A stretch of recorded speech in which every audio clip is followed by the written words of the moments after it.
Everyone wants to live fully in the present. This is an ongoing mantra that we hear everywhere. Be in the moment. Seize the day. Live for right now. But very few people know what this means or how to actually implement it. We are continuously reacting to our environments. Someone cuts us off in traffic, we get angry. Someone laughs at us, and we feel embarrassed. Someone breaks our heart, we find ourselves plummeted into a season of despair. These reactions feel visceral, impossible to dodge or avoid. And there is a reason for this. Most of our emotional reactions have deep roots in the past. They're part of an emotional pattern that has been deepened over time. It gets strengthened when we repeatedly entertain an emotion, when we repeatedly react in the same old way. Every time I react with anger, I become more likely to choose anger as a first response. That anger is always just under the surface, just waiting to come out. With every emotional reaction that we have, we deepen that same underlying emotional trend. Emotion is kind of like water. When water flows over the same ground, it slowly carves out a channel for itself. Eventually, it becomes a rushing river. As the riverbed becomes wider, the currents become stronger.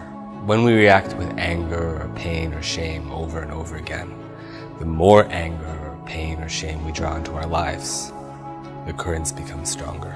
With every reaction, we're actually creating a blueprint for the future. We're creating a precedent or a template for how we're going to think or feel or behave the next time. And then, in the future, some external situation will come along and re-trigger that emotion yet again. If there was no anger already inside me, being cut off in traffic wouldn't frustrate me. If there wasn't any insecurity already ingrained in my psyche, then being laughed at wouldn't ruin my day. If there was no discomfort associated with being alone, then being single wouldn't feel like such an unconquerable inconvenience. We will never have full control over the circumstances of our lives, but we can learn to regulate our inner states so that our external circumstances don't have control over us. To do this, we need to address those deep impulses that orchestrate our emotional reactions. In fact, these impulses, which have their roots in the past, can actually be cleaned away through certain practices. But even if you adopt such a practice, that cleaning will still be a gradual process.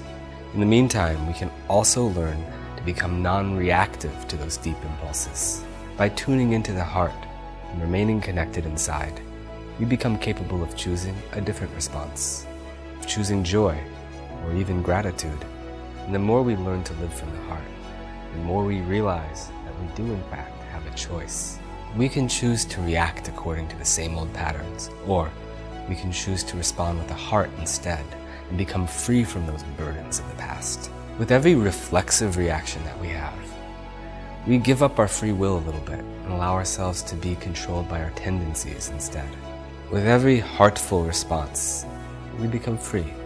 The more we use our hearts in our lives, the less impact our circumstances have on us, and the more freedom we gain.